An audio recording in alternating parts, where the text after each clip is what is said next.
வணக்கமே உறவுகளுக்கெல்லாம் உங்கள்ட்ட ஒரு வேண்டுகோள். வரப்போகிற தேர்தலில் நாம் தமிழர் கட்சிக்கு வாக்களிங்க. எதிர்காலம் நல்லா இருக்கணும். எனக்கு இல்லை, என் பிள்ளைகளுக்கும் இல்லை. என்ன, நான் ஒரு ஈழ தேசத்தை பிறந்தவன். நான் வாழ்கிறது பிரித்தானியாவில். எனக்கு தேவையானது எல்லாம் எனக்கு இருக்கு.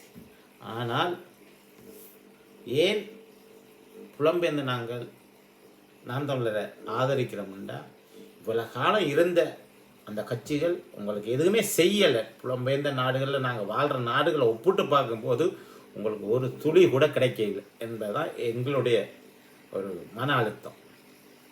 ஏன் என்று இங்கே கட்டமைப்பை பார்க்குறோம், இங்கே அரசுகள் என்ன செய்யுதுன்னு பார்க்குறோம், இந்த நாடை எப்படி வச்சுருக்காங்கன்னு பார்க்குறோம்.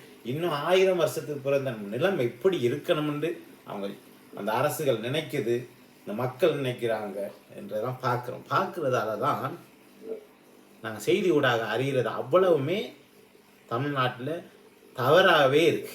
மணல் கொள்ளையிலிருந்து, காடுகள் அழிக்கிறதுலேருந்து, ஊழல்லேருந்து, புனாரையில் பணத்தை வைக்கிறதுலேருந்து எல்லாத்தையும் பார்க்கும்போது ஏன் எங்கள் உறவுகள் இப்படி இருக்கிறாங்க, ஏன் ஒரு மாற்றத்தை நோக்கி போறீங்க இல்லைன்ற ஒரு வேதனை. அது மட்டும் இல்லை, உங்கள் காலுக்குள்ள லட்சக்கணக்கில் ஒரு சில நாட்களில் உங்கள் உறவுகள் கொல்லப்பட்ட போது கூட நீங்கள் விளங்கியோ விளங்காமலோ மாநாட மயிலாட பார்த்து திரையரங்கங்களில் போய் இருந்தீங்களா? அந்த நேரம்லாம் எப்படி இருந்தது தெரியுமா? எங்களுக்கு மன அழுத்தம். நாங்கள் பார்த்து கொண்டு இருக்கும் போதே இந்த உலகம் அழிஞ்சு கொண்டு வரணும், கடைசியாக நாங்களும் சேர்த்து சாகணும், அப்படி ஒரு மன அழுத்தத்துக்கு இருந்தோம். ஆனால் நீங்கள் என்ன செஞ்சீங்க? அதே தவிர இப்பையும் இனியும் விடாதீங்க. உங்களுக்கு இருக்கிறது ஒரே நிலம்தான். உங்களுக்கு மட்டும்தான், எனக்கும் தான். ஏன்னா எனக்கானதுன்னா என் தாய்மொழிக்கானது. தாய்மொழி தமிழ்நாட்டில் இருந்தால் ஈழத்துக்கு வந்து, ஈழத்துலேருந்து தான் புலம்பெயர்ந்து வந்தது. இப்போ யூரோப்பில் தாய்மொழி இருக்குன்னு சொன்னால், இப்போ பிரித்தானியாவில் ஒரு 4 லட்சம் பேர் இருக்கோம்னா 4 லட்சம் பேரும் ஈழத்துலேருந்து வந்தவங்க தான். ஆனால் உங்கள்கிட்ட இருக்கிற ஒரே ஒரு நிலப்பரப்பு எப்பயுமே அகண்டு போகாது. நிலப்பரப்பு எப்பயுமே சுருங்கித்தான் வரும்.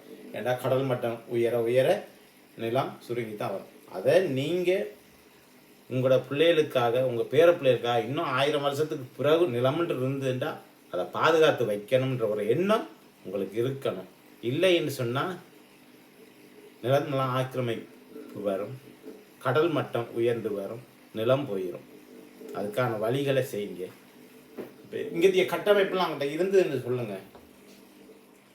நம்ம மக்கள் எப்படி இருப்பாங்கன்னு நினைக்கிறேன். இப்போ வெளிநாடுகளெலாம் மக்களையே இப்போ அமைதியாகவும் மகிழ்ச்சியாகவும் நீண்ட காலம் வாழ்கிறாங்க. அந்த இந்த அரசுகள் முக்கியம், அந்த மக்கள் இல்லை. அந்த அரசுகள் மக்களால் தேர்வு செய்கிறதா அரசு. ஆனால் அந்த அரசு வந்து சரியாக நடக்குது. அதே மாதிரி தான் நீங்களும் ஒரு மாற்றம். நெடுகவே ஒரே கட்சிகளுக்கு போட்டால் அவங்க செய்தது தான் செய்கிறாங்க. நானே பார்க்குறேன், நீ செய்தில்லை. அங்கே ஒன்றும் மக்களுக்கு தேவையான எடுத்து வைக்கிறாங்க. எல்லாம் என்ன செய்கிறாங்க? நீ செய்யாத நான் செஞ்சிட்டேன், நான் செய்யாத நீ செஞ்சிட்டேன், இவ்வளவு தான்.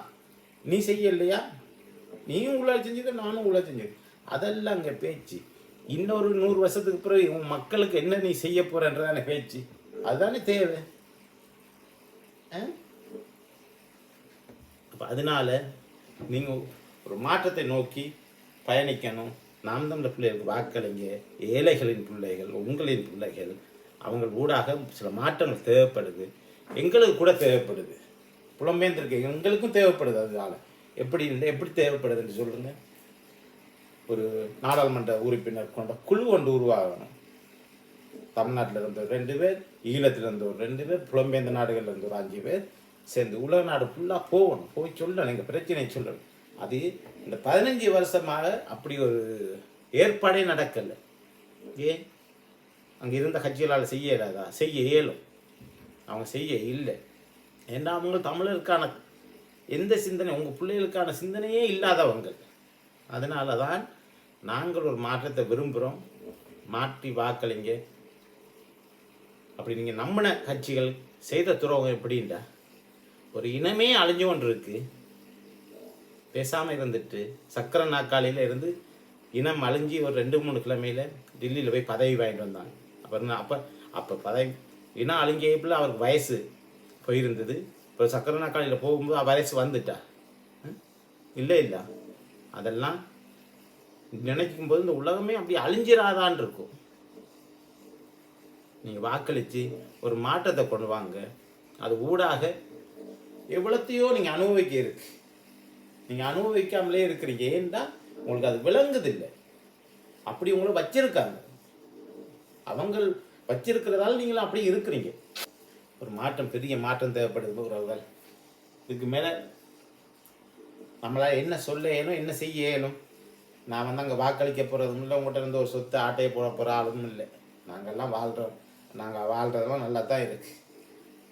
இப்போ இந்தியாவில் இருக்கிற ஈழத்து அகதிகளோட எங்களை ஒப்பிட்டிங்கன்னா நாங்கள் 1000 மடங்கு நல்லா இருக்கோம். எங்களுக்கு எனக்கு முதல் 25 வருஷத்துக்கு முதல் இந்தியாவுக்கு வந்த அகதிகள் என்னை விட 1000 மடங்கு கீழே இருக்கிறாங்க. பொருளாதாரத்துலேயும் சரி தான், மகிழ்ச்சியிலையும் சரி தான், எல்லாத்துலேயும். அதை அவங்கள கூட பாருங்கள். அடே அகதியாக வந்த நம்ம உறவுகள் தானேன்னு பார்க்கல. சரி, அதெல்லாம் இப்படி பேசணும்னா பேசிக்கொண்டே போகலாம். கணக்கே இருக்குது, அள்ளி தெரிக்க விடலாம். அதனால் வேணாம், இந்த வாக்களிங்க. உங்கள் பிள்ளைகளுக்கானது, உங்கள் எதிர்காலத்து பிள்ளைகளுக்கானது, இன்னும் 100 வருஷத்துக்கு பிறகு பிறக்க வேண்டிய பிள்ளைகளுக்கானது.